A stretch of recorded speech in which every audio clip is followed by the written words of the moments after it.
यदि किसी त्रिभुज के कोण 5:3:7 में हो तो सिद्ध कीजिए कि त्रिभुज एक न्यून कोण त्रिभुज है। हमें त्रिभुज के कोण अनुपात में दिए गए हैं, तो सबसे पहले हम एक त्रिभुज बना लेते हैं। त्रिभुज ए बी सी।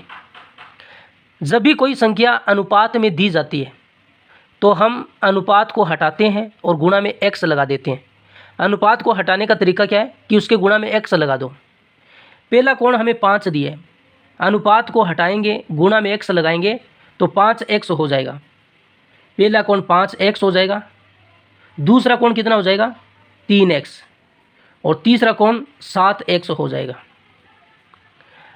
अब हम जानते हैं त्रिभुज के अंदर वाले तीनों कोणों का योग 180 डिग्री के बराबर होता है, तो हम तीनों कोणों को जोड़ देते हैं और 180 डिग्री के बराबर कर देते हैं।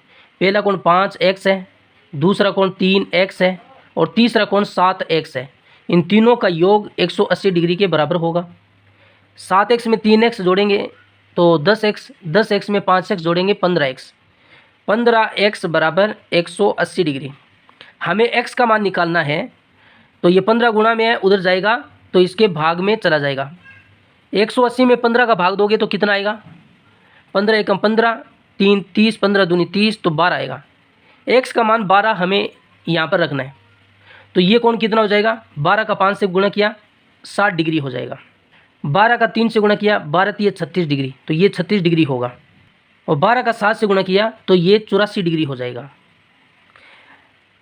अब सवाल में क्या दिया, सिद्ध कीजिए कि त्रिभुज एक न्यून कोण त्रिभुज है। न्यून कोण त्रिभुज क्या होता है, वह त्रिभुज जिसके कोण 90 डिग्री से छोटे हो। अगर तीनों कोण 90 डिग्री से छोटे आते हैं तो वह न्यून कोण त्रिभुज होगा। इस कोण का मान 60 डिग्री आया है, 90 से छोटा है। इस कोण का मान 36 डिग्री आया है, 90 से छोटा है। इस कोण का मान 84 डिग्री आया है, ये भी 90 से छोटा है, तो ये एक न्यून कोण त्रिभुज होगा। ये हम लिख सकते हैं कि सभी कोण 90 डिग्री से छोटे हैं, अतः यह त्रिभुज एक न्यून कोण त्रिभुज है।